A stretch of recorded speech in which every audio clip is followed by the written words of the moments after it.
নেক আমল যেমন বেশি করতে হবে, গুনাহও কমানো দরকার। কোরবানির ঈদ উপলক্ষে আমরা কিছু গুনাহ করি,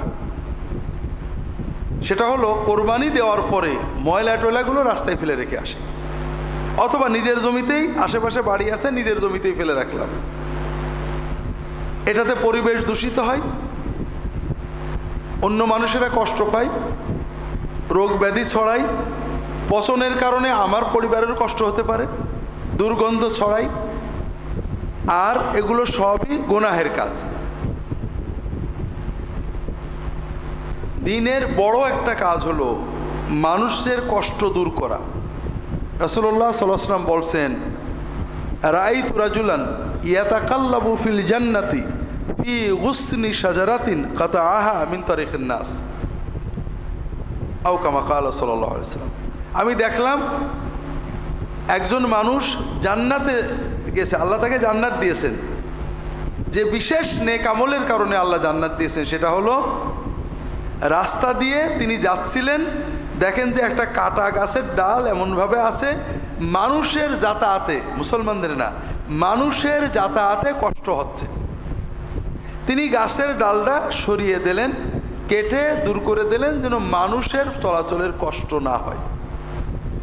আল্লাহ তাআলা এত খুশি হলেন, এই আমলটার ওসিলায় তাকে জান্নাত দিয়ে দিলেন। তাহলে রাস্তার কাটা সরালে যদি জান্নাত হয়, আর রাস্তায় কাটা রাখলে কি হবে?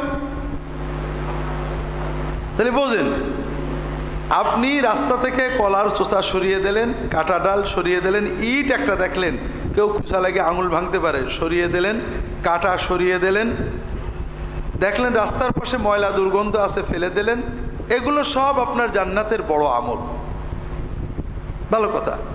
কিন্তু আপনি রাস্তার পাশে পায়খানা করে গেলেন, রাস্তার পর একটা ইট রেখে চলে গেলেন, কলাটা খেয়ে রাস্তার উপর ফেলে দিয়ে গেলেন, অথবা কুরবানি করে রাস্তার পাশে ময়লা হাড়গোড় রক্তগুলো উপরে রেখেই চলে গেলেন, মাটি চাপা দিলেন না।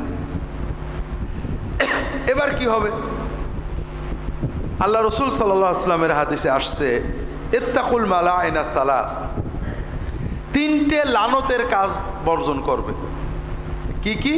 সেটা হলো ঘাটে যেখানে মানুষেরা আসে বসে পানি নেয়, রাস্তায় যেখানে মানুষজন যায়, বাজার যেখানে মানুষের সমাগম ঘটে, অর্থাৎ মানুষ যাতায়াত করে, বসে মানুষ কাজে ব্যবহার করে, এই রকম কোনো জায়গায় পেশাব পায়খানা মলমূত্র পরিত্যাগ করা, ত্যাগ করা, রাখা, এটা হলো অভিশাপের কাজ।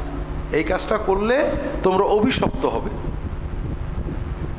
তাহলে আমরা দুটো জিনিস পেলাম, রাস্তা থেকে ময়লা সরালে, মানুষের পথ থেকে কষ্টদায়ক দ্রব্য দূর করে দিলে।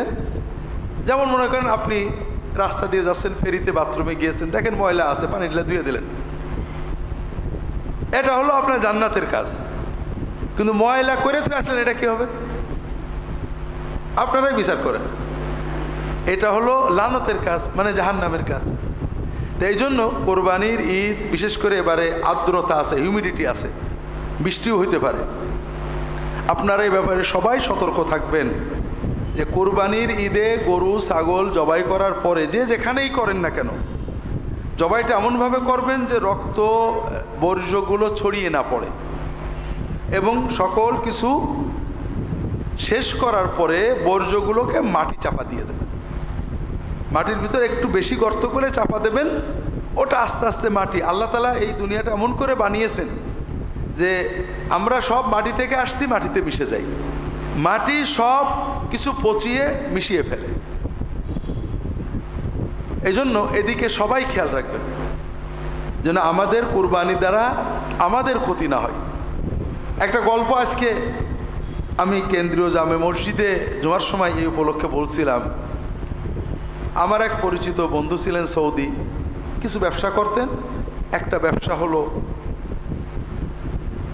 কন্ট্রাক্টর, মানে সাধারণ জনগণে, সরকারি না।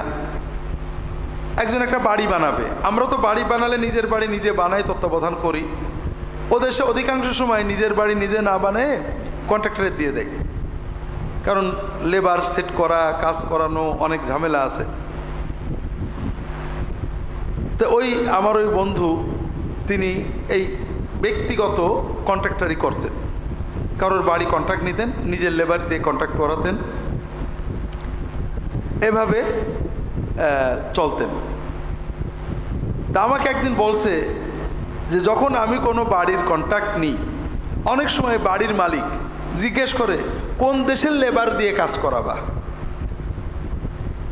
তখন আমি আবার রাগ করে বলি, কেন, লেবারের সাথে কি তুমি মেয়ে বেঁধে দিবা নাকি যে কোন দেশের লেবার শুনছো? তখন ওরা বলে, বাড়ি যারা বানাবে বাড়ির মালিকেরা বলে যে না, বিষয়টা ওইটে না, কোনো কোনো দেশের লেবার খুব পরিচ্ছন্ন, যেমন ফিলিপাইন্সের লেবার, তুরস্কের লেবার, তারা কাজ শেষে জায়গাটা পরিষ্কার করে রেখে যায়। আর কোনো কোনো দেশের লেবাররা অপরিচ্ছন্ন কাজ করে, কিন্তু কাজের পরে জায়গায় ময়লা টোলাগুলো রেখে চলে যায়, খুবই বিরক্তিকর লাগে।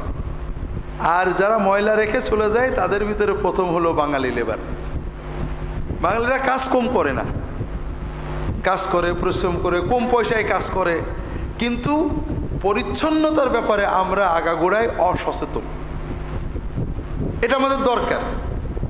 যেমন সৌদি আরবে আমি দেখছি ফজরের নামাজ হয়েছে, সবাই তো বাঙালি না,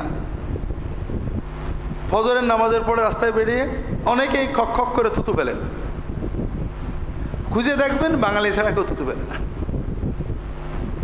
বিশ্বের অধিকাংশ জাতি, আরবরাও থুতু হলে টিস্যুতে ফেলে বিশেষ দরকার হলে, আর কাজ নেই কাম নেই কক কক করে থুতু ফেলা, এটা আমার মনে হয় বাংলাদেশের মানুষ ছাড়া আর কেউ করে কিনা সন্দেহ আছে।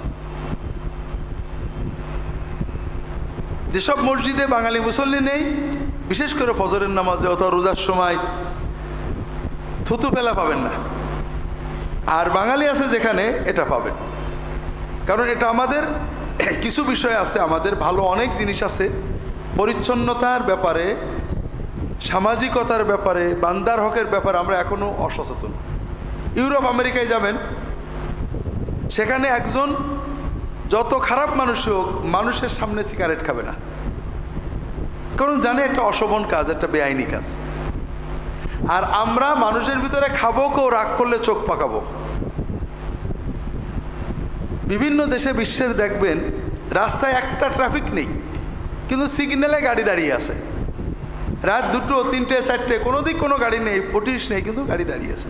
এই শৃঙ্খলা মেনে চলাটা তাদের একটা বদ অভ্যাসে পরিণত হয়ে গেছে, অথবা ভালো অভ্যাসে পরিণত হয়েছে। আর আমাদের সমাজে তারা মনে করে আইন মেনে চলাটা ভদ্রতা, অমান্য করাটা অভদ্রতা। আর আমরা মনে করি আইন লঙ্ঘন করতে পারাটা ক্রেডিট, আইন মেনে চলাটা দুর্বলের কাজ। টোটাল মানসিকতাটাই আমাদের খারাপ। তো এটা তো আর আমরা পরিবর্তন করতে পারবো না। আমার মতো এই 20, 50, 100, 200 মানুষের আপনি ভালো হলে তো দেশ ভালো হবে না। তবে আমাদের ভালো হতে হবে আল্লাহর দিকে তাকিয়ে, যে দুনিয়াতে আমাদের এই ভালো হাত দ্বারা দেশ জাতি তত বেশি উপকার পাবে না। মনে করেন 16 কোটি মানুষের ভিতরে 200 মানুষ ভালো হলে বোঝা যায় না, এটা বাস্তবতা। কিন্তু দুনিয়ার কেউ বুঝুক না বুঝুক, মূল্যায়ন করুক না করুক, আল্লাহ তাআলার কাছে আমরা মূল্যায়ন পাব। সেই নিয়ে তো অন্তত আমাদের নিজেদের পরিবর্তন দরকার। এজন্য আমরা নিজেদের রুচি পরিবর্তন করব, পরিচ্ছন্নতার রুচি রাখব। বিশেষ করে আমার দ্বারা অন্য কোনো মানুষের ক্ষতি হোক, কষ্ট হোক, তার নাকে দুর্গন্ধ যাক, তার শরীরটা বিরক্তি লাগুক, এইরকম কাজ আমরা না করি।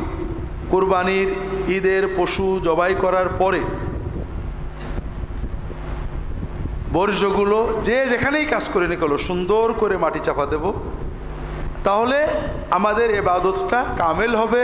আমরা এই 10 দিনের ভিতরে একটা বড় গুনার কাজ, অভিশাপের মতো গুনার কাজ থেকে নিজেদেরকে বাঁচাতে পারবো। আল্লাহ তাআলা তৌফিক দান করুন, আমিন। আপনি কি হেরার আলোয় আলোকিত হতে চান? আপনি কি সুন্নার আলোকে জীবন গড়তে চান? প্রফেসর ডক্টর খন্দকার আব্দুল্লাহ জাহাঙ্গীর রচিত কোরআন সুন্না ভিত্তিক জীবন ঘনিষ্ঠ বইগুলো পড়ুন, সুন্দর জীবন গড়ুন। ইসলামী আকিদা, হাদিসের নামে জালিয়াতি, ইহয়াউস সুনান, রাহে বেলায়েত সহ আরও অনেক বই। কোরআন সুন্নার সাথে থাকুন, জীবন বদলে যাবে। যোগাযোগ আর সুন্না ট্রাস্ট 01715400640।